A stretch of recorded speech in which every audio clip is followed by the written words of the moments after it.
사도행전 25장 13절부터 22절까지 말씀 봉독하겠습니다. 수일 후에 아그리빠 왕과 버니게가 베스도에게 문안하러 가이사라에 와서 여러 날을 있더니 베스도가 바울의 일로 왕에게 고하여 이르되 벨릭스가 한 사람을 구류하여 두었는데 내가 예루살렘에 있을 때 유대인의 대제사장들과 장로들이 그를 고소하여 정죄하기를 청하기에 내가 대답하되 무릇 피고가 원고들 앞에서 고소 사건에 대하여 변명할 기회가 있기 전에 내주는 것은 로마 사람의 법이 아니라 하였노라. 그러므로 그들이 나와 함께 여기 오매 내가 지체하지 아니하고 이튿날 재판 자리에 앉아 명하여 그 사람을 데려왔으나 원고들이 서서 내가 짐작하던 것 같은 악행의 혐의는 하나도 제시하지 아니하고 오직 자기들의 종교와 또는 예수라 하는 이가 죽은 것을 살아있다고 바울이 주장하는 그 일에 관한 문제로 고발하는 것뿐이라. 내가 이 일에 대하여 어떻게 심리하는지 몰라서 바울에게 묻되 예루살렘에 올라가서 이 일에 신문을 받으려느냐 한즉 바울은 황제의 판결을 받도록 자기를 지켜주기를 호소하므로 내가 그를 가이사에게 보내기까지 지켜두라 명하였노라 하니 아그리빠가 베스도에게 이르되 나도 이 사람의 말을 듣고자 하노라. 베스도가 이르되 내일 들으시리이다 하더라. 아멘. 사도행전 강해 52번째 기쁘다 구주 사셨네, 기쁘다 구주 오셨네 찬송이 있는데 오늘 제목은 기쁘다 구주 사셨네입니다. 여러분 혹시 8월의 크리스마스라는 영화 아십니까? 8월의 크리스마스. 여름에서 크리스마스까지 이어주는 길지 않은 시간 속에 한 남자와 한 여자가 만나서 이렇게 써가는 아름답지만 슬픈 사랑 이야기를 다루는 영화라고 합니다. 저는 영화 얘기를 하려고 하는 게 아니고 그 제목이 참 흥미롭다, 참 멋있다, 뭔가 있어 보인다 그런 생각이 들었는데 오늘 제목을 그 모양새에 한번 구주를 맞춰보았습니다. 기쁘다 구주 사셨네. 부활절과 성탄절을 그렇게 이어주는 떼놓을 수 없는 이 두 가지의 귀한 이 하나님의 그 역사하심 그 현장을 이렇게 이어주는 의미를 부여해 보려고 그런 제목을 이렇게 잡아봤는데 그 의미가 여러분들에게 전달이 잘 되는지는 모르겠습니다. 미국 역사 이야기 가운데 아주 전설적인 이야기 하나가 있습니다. 지금으로부터 거의 정확하게 115년 전 1903년 12월 17일에 일어난 사건입니다. 그 유명한 라이트 형제 오빌과 윌버라고 하는 이 두 형제가 4번의 실패 끝에 드디어 5번째 시도에 성공한 인류 최초로 비행한 하늘을 난 그런 사건입니다. 너무나도 기쁜 나머지 그 비행이 끝난 후에 바로 우체국으로 달려가서 오하이오주에 살고 있는 누이에게, 캐서린 누이에게 전보를 줬습니다. 드디어 12초 동안 비행의 성공, 크리스마스에 집에 고향에 돌아갈 것임. 이 기쁜 소식을 받은 이 캐서린은 지역 신문사 편집장에게 연락해서 이 사실을 알려주고 당신이 원한다면 단독 그 인터뷰를 할 수 있는 자리를 마련해 보겠다. 그리고 그 다음 날 신문에 기사가 나왔습니다. 일면 탑 기사가 아니라 2면도 아니고 3면도 아니고 제 6면, 6번째 면에 조그마하게 제목이 떴는데 이런 제목이 떴다고 합니다. Wright Brothers Home for Christmas. 크리스마스에 집에 돌아온 라이트 형제. 인류 역사에 정말 이 전환점이 될 만한 중대한 사건의 주인공들을 단독 인터뷰할 수 있는, 그래서 본인에게나 신문사에게나 정말 횡재할 수 있는 그 기회를 스스로 자기 발로 걷어차버린 셈입니다. 그게 얼마나 중요한 사건이었는지를 인식하지 못한 결과였겠죠. 그런데 오늘 본문 말씀에 보면 그것과는 비교도 할 수 없을 만큼 위대하고 중요한 사건을 완벽하게 놓쳐버린 한 사람의 이야기가 소개가 됩니다. 바로 총독 베스도의 이야기죠. 새로 부임해온 자기에게 아그리빠 왕 2세 왕과 누이 버니게가 찾아왔을 때 뜻밖에도 그들에게 베스도 총독이 이 감옥에 갇혀 있는 바울에 대한 이야기를 꺼냅니다. 그리고 더 뜻밖인 것은 그리고 나눈 그 바울에 대한 이야기입니다. 이렇게 말을 합니다. 유대인의 대제사장들과 장로들이 바울을 고소한 것이 오직 자기들의 종교와 이 유대인들의 자기들의 종교와 이 킹제임스 버전에 보면 자기들의 미신과 그랬어요. 미신이라고 번역이 되어 있어요. 자기들의 종교와 또는 예수라 하는 이가 죽은 것을 살아있다고 바울이 주장하는 그 일에 관한 문제로 고발하는 것뿐이라 그랬어요. 이 말을 쉽게 제가 다시 패러프레이즈해서 다시 설명을 해드리면 이런 얘기입니다. 예수라고 하는 사람이 부활했다는 이 미신 같은 말을 바울이 퍼뜨리고 다닌다는 것에 대해서 바울이 고소를 당했는데, 이거는 로마 사람의 법에 전례도 없는 정말 이 시끌끌한 시시한 일을 내가 어떻게 처리해야 할지 모르겠다, 그 얘기를 하고 있는 것입니다. 우리는 이런 베스도의 언행 또는 태도를 보면서 몇 가지 중요한 사실을 이야기를 할 수 있게 됩니다. 그중 하나는 지금도 예수님의 부활하심을 평가절하하고 하찮은 일로 취급하는 사람들이 많이 있다라고 하는 것입니다. 마치 라이트 형제가 12주 동안이지만 인류 최초로 하늘을 날았다라는 것이 얼마나 중요한 사건인 것을 그렇게 과소평가했던 편집장이나, 아니면 크리스마스를 산타클로스 할아버지가 선물을 주는 날 정도로 이렇게 이해하는 사람들처럼 예수님의 부활을 그렇게 하찮게 여기는 사람들이 교회 밖에만 있는 게 아니라 교회 안에도 있을 수가 있다라고 하는 것입니다. 베스가 그렇게 말하잖아요. 원고들이 서서 내가 짐작하던 것 같은, 그러니까 제사장들이나 그 공회의원들이, 높은 사람들이 바울에 대해서 고발을 할 때 내가 짐작하던 것처럼 어떤 악을 행한, 불법을 행한 그런 얘기를 할 줄 알았는데 그런 얘기는 안 하고 고작 한다는 이야기가 예수라고 하는 사람이 죽었다가 살아났다는 얘기 정도나 하고 있는데, 이게 참 기가 막히다, 지금 그런 얘기를 하고 있는 거예요. 베스도의 가치평가에는 예수님의 부활하심이 그렇게 하찮은 웃기는 이야기로 취급이 되었다라고 하는 것입니다. 미신 같은, 저희 고향에서는 쓰잘데기 없다라는 말을 해요. 쓰잘데기 없는 얘기나 하고 있는데 바쁜 내가 지금 그것 때문에 그냥 귀찮다, 지금 그 얘기를 하고 있는 거예요.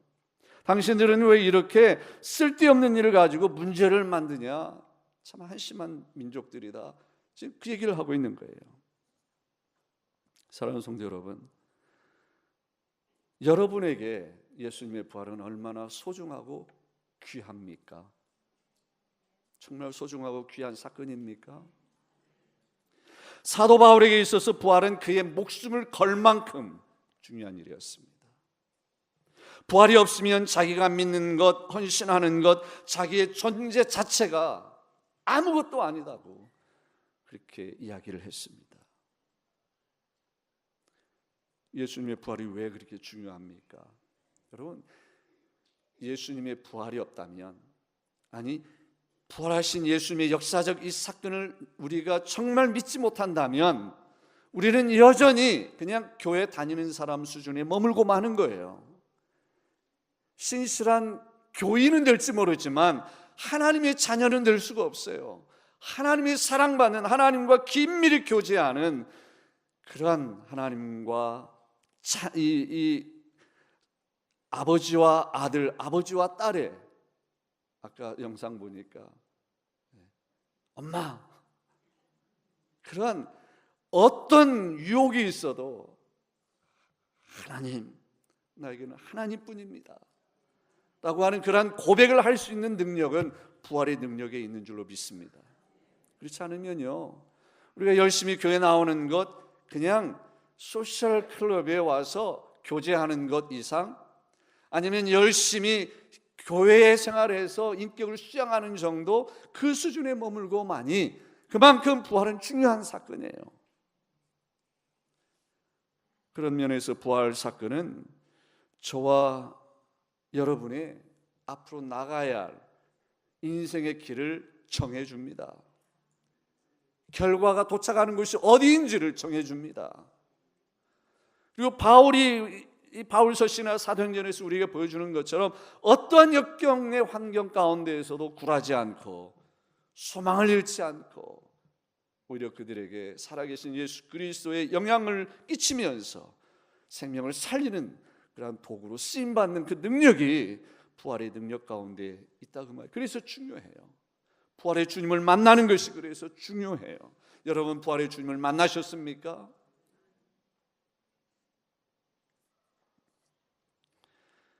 예수님의 부활하신 이 역사적 사실을 확실하게 믿으시길 주의 이름으로 축원합니다. 여러분, 사실 예수님의 부활의 사건은 믿음의 대상이 아니에요. 사실은 왜요? 역사적인 팩트니까. 지난 2000년 동안 이게 역사성이 없다라고 하는 것을 증명해 보려고 수많은 논리나 전략이나 쓰고 수많은 사람들이 그렇게 동원이 되었지만 아직까지도 예수님의 부활에 대한 그것을 부인하거나 니게이트한, 이게 아예 부정해버리는 그러한 이론이 아직까지도 등장하지 못했어요. 여러분, 참 희한하죠. 예수님의 부활을 맨 처음 증거한 사람들이 누굽니까? 여인들이에요. 죄송하지만 그 당시 사람들의 그룹 가운데에서 가장 믿을 수 없는 그룹 중에 하나가 여인들이에요. 그래서 법정의 증인으로 채택도 될 수 없어요. 자격이 없어요. 근데 하나님께서는 그 여인들을 통해서 예수님의 부활을 증거하게 했음에도 불구하고 아직까지 예수님의 부활에 대한 부정이 이루어지지 않는다고 하는 건 하나님의 한 수예요. 할렐루야. 그렇기 때문에 여러분, 분명하게 인정하고 분명하게 명심하고 아셔야 할 것이 하나 있습니다. 예수님의 부활을 부인하는 사람들은 극구 부인할지 모르겠지만 예수님이 부활하지 않았다라고 말하는 사람들은요, 사실은 예수님의 부활하시지 않았음을 자기들의 생각을 그렇게 믿는 거예요. 이 말이 무슨 뜻인지 이해가 되십니까? 역사적 사건으로 우뚝 서 있는 예수님의 부활 사건을 불신자들은 그래도 나는 믿을 수 없어 라고 하는 그 허망한 자기들의 생각이 맞다고 굳게 믿는 거예요. 그런 면에서 무신론은요, 또 하나의 종교입니다. 철학도 아니에요. 철학 체계도 아니에요. 그 자체가 하나의 종교 체계예요. 그 자체가 하나의 신앙이에요. 이런 말이 좀 어울리진 않겠지만 그 자체가 바로 믿음의 행위예요. 이 세상에 아무 생각도 안 하는 사람은 없어요. 예수 그리스도가 부활하심을 믿는 쪽을 선택하든지 부활하심을 안 믿는 쪽을 선택하든지 그렇게 우리는 믿고 사는 거예요. 우리는 하나님의 말씀을 토대로 예수님의 부활을 믿는 것이고, 불신자들은 자신들의 생각이나 바람이나 감정을 토대로 예수님의 부활은 없다고 믿는 거예요. 그거는요, 마치 이와 상황이 흡사합니다. 이스라엘 백성들이 출애굽하고 여러 가지 자기들이 원하는 대로 상황이 이렇게 안 되는 것 같으니까 원망하기 시작해요. 불평했어요. 심지어는 하나님에 대해서 그 불편한 마음을 막 얘기를 했어요. 하나님께서 독사를 보내서 그를 깨물었죠. 물어버렸어요. 독이 온몸에 퍼져가며 죽어갈 때 모세가 하나님 이러시면 안 됩니다. 이 사람들이 여기서 죽으면 이방 사람들이 하나님에 대해서 뭐라고 평하겠습니까? 여기까지는 올 힘이 있었는데 이 사람들을 먹여 살릴, 이 사람들 약속의 땅으로 데려갈 힘은 없는가 보다 저들의 여호와는, 그런 말 할 거 아닙니까? 하나님 다시 한번 제거해 주세요. 살려주세요. 하나님께서 그 간절한 중보의 기도를 들으시고 모세에게 그래 그러면 구리로 뱀을 만들어서 높은 창대에 달아 높이 세우고 사람들에게 말해라. 누구든지 쳐다보면 살 것이다 라고 말해라. 그 말을 들은 사람들 중에 많은 사람들이 어떻게 반응했습니까? 이게 말이 되냐? 우리를 능멸하는 것이지 이게 논리적으로 상식적으로 맞는 말이냐? 어림도 없지. 안 쳐다보는 사람들이 있었어요. 그들의 생각을 믿었던 거예요. 그래서 죽었어요. 그 이치와 아주 비슷하다고 생각이 돼요. 여러분 예수님의 부활을 확실하게 믿으시지요? 다시 말씀드리지만 사실 믿고 자시고 할 것도 없이 확실한 역사적인 사실이에요. N.T. 라이트라고 하는 신약학자가 이런 말을 했더군요. 역사학자로서 예수님이 무덤에서 일어나 부활하지 않았다면 초기 기독교의 부흥을 설명할 길이 없다. 이 말은 무슨 얘기냐면 예수님의 부활이 사실이 아니라면 그렇게 많은 사람들이 자기들의 목숨을 버려가면서까지 예수님의 부활을 증거할 수가 없다. 심지어는 예수님을 그렇게 미워했던 사람들이 그렇게 변할 수가 없다. 예수님이 부활하지 않았다면 그 제자들 중에 한 제자가 예수님 부활했어라고 말할 때 이런 미치광이가 있냐라고 왕따를 시키지, 모든 그 제자들이 함께 한마음 되어서 그 여인이 해주는, 믿을 수 없는 여인이 한 그 얘기인데도 불구하고 믿을 수가 있냐? 설명할 길이 없다. 예수님이 부활하지 않았다면. 그 얘기를 N.T. 라이트는 그런 식으로 설명을 한 것이죠. 예수님의 부활하심은 틀림없는 역사적인 팩트예요. 저는 여러분들이 이 성탄의 계절에 어쩌면 어울리지 않는 것과 같은 이 부활의 메시지 앞에서 다시 한번 정말 내가 예수님의 부활하심을 그냥 성경에 나오는 미신 같은 이야기로 치부해 버리고 그렇게 신앙생활을 해왔는지, 아니 실제적으로 practically 실제적으로 예수님의 부활하심을 그렇게 나타내듯이 믿듯이 내 생활 가운데에서 예수님의 부활을 믿는 사람으로 내 생활 가운데에서 그런 흔적을 보이며 살고 있는지 자신을 돌아보는 시간이었으면 좋겠습니다.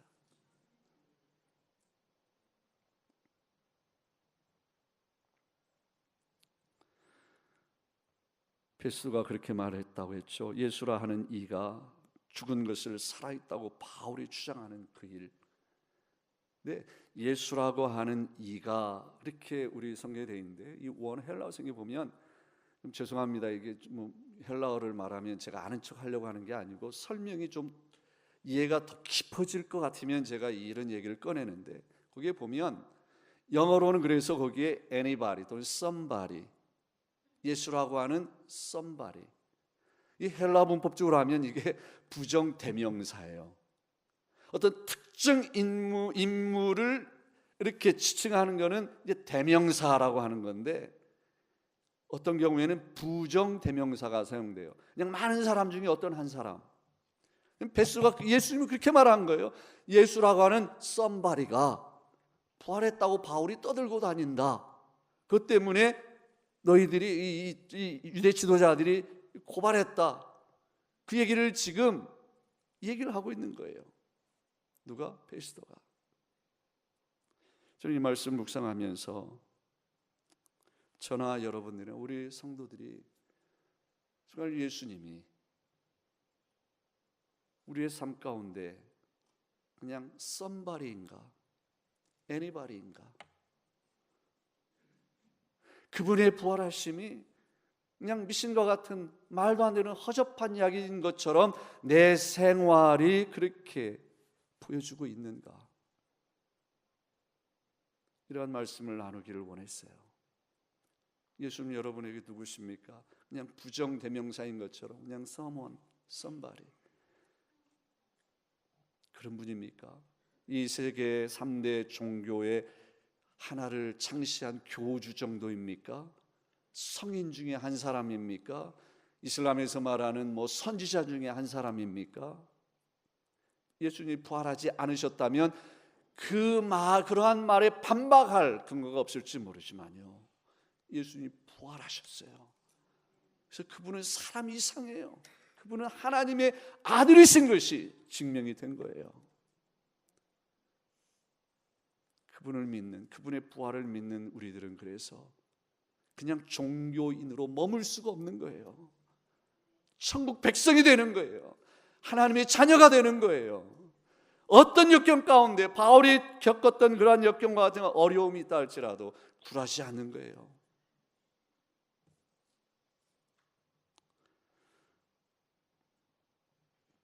이 자리에 계신 여러분 가운데는 그런 분이 안 계시겠지만, 예수님이 왜 십자가에서 여러분의 죄를 위해 죽으셨습니까?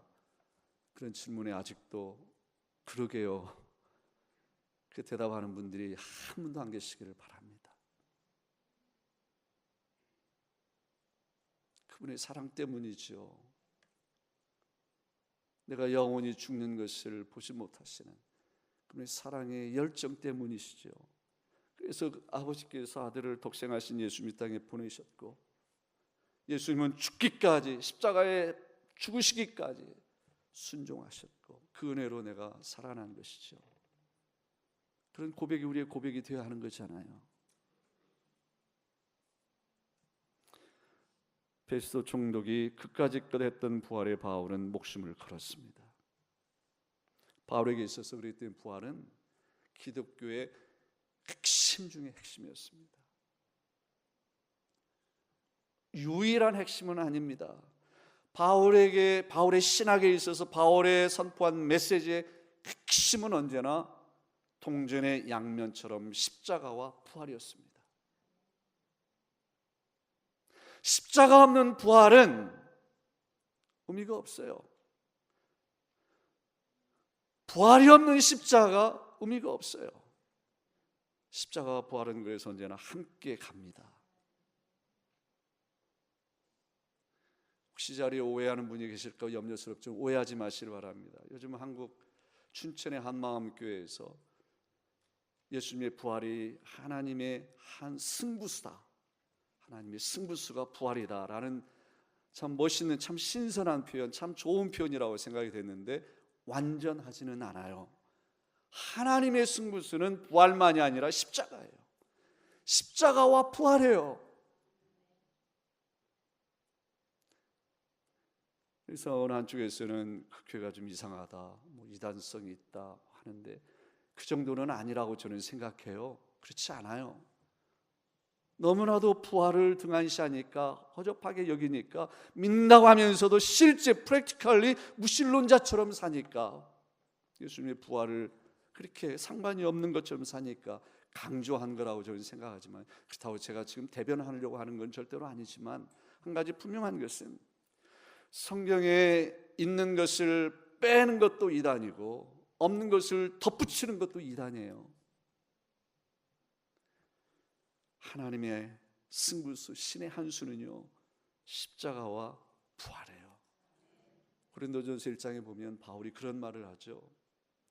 유대인들에게는 꺼리는 것이고 이방인들에게는 미련한 것이지만 구원을 받는 우리에게는 하나님의 지혜와 하나님의 능력이다. 뭐가? 십자가가. 그게 하나님의 한 수라는 얘기잖아요.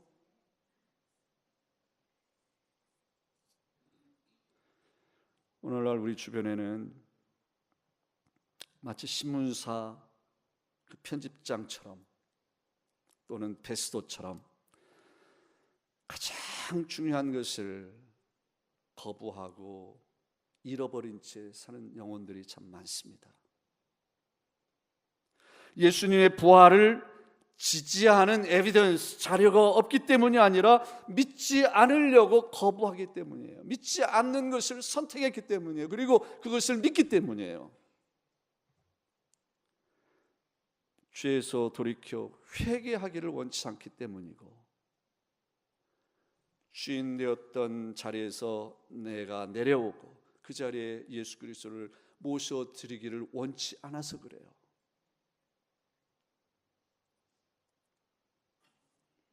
여러분의 책상에, 여러분의 삶의 플레이트에, 삶의 현장에 많은 뉴스 기사거리 제보가 들어왔어요. 크리스마스 트리, 산타 할아버지 선물, 또 뭐가 있나요? 캐롤, 부활절 계란 찾는 거, 할러데이 세일, 예수님의 부활, 예수님의 구주로 탄생하심, 예수님의 재림하심, 그러한 제보들이 막 왔을 때 여러분들의 이야기, 신문 기사, 탑 제목이 그 중에 뭐가 될 것 같습니까? 간절히 바라는 것은 이런 기사가 대문짝만하게 6면이 아니라 제1면 톱 기사로 기쁘다 구주 사셨네 되길 바랍니다. 기쁘다 구주 사셨네. 내 생각이나 말로만이 아니라 내 손으로 하는 모든 일 가운데 사람들이 볼 때 전달되는 메시지가 기쁘다 구주 사셨네가 되길 바랍니다.